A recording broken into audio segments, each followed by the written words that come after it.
Hello all welcome back to our channel Ayesha Arjun. അങ്ങനെ നമ്മുടെ കൂടൽമാണിക്യം ഉത്സവം കൊടിയേറി കേട്ടോ.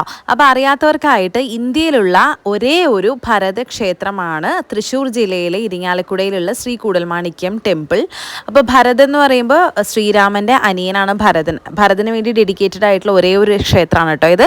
അപ്പോൾ കൂടൽമാണിക്യം എന്ന് പറയുന്ന ഇരിങ്ങാലക്കുടക്കാർക്ക് വളരെയധികം പ്രിയപ്പെട്ട ഒരു അമ്പലമാണ്. വരാത്തവരായിട്ട് വളരെ ചുരുക്കം പേരേ ഉണ്ടാവുള്ളൂ. അപ്പോൾ ഇരിങ്ങാലക്കുടക്കാർക്ക് എല്ലാവർക്കും ഏറ്റവും സന്തോഷം തരുന്ന ഒരു സമയമാണ് ഈ ഒരു കൂടൽമാണിക്യം ഉത്സവം എന്ന് പറയുന്നത്.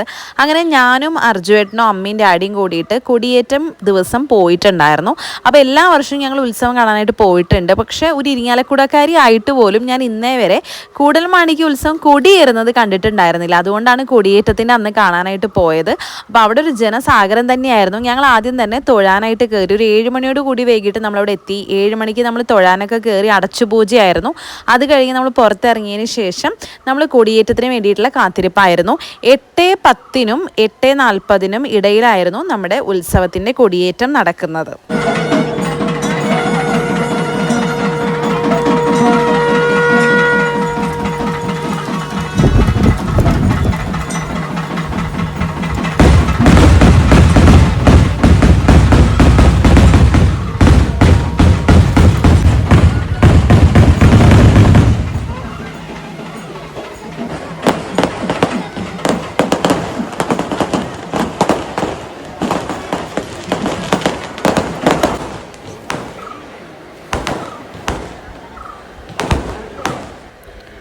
അങ്ങനെ 10 ദിവസത്തെ ഒരു ഉത്സവമാണ് കേട്ടോ. അങ്ങനെ ഫുൾ ഒരു ഉത്സവമായി ആയിരിക്കും. ഇനി ആനയും ചെണ്ടമേളവും എല്ലാം ആയിട്ട്. Thank you all for watching.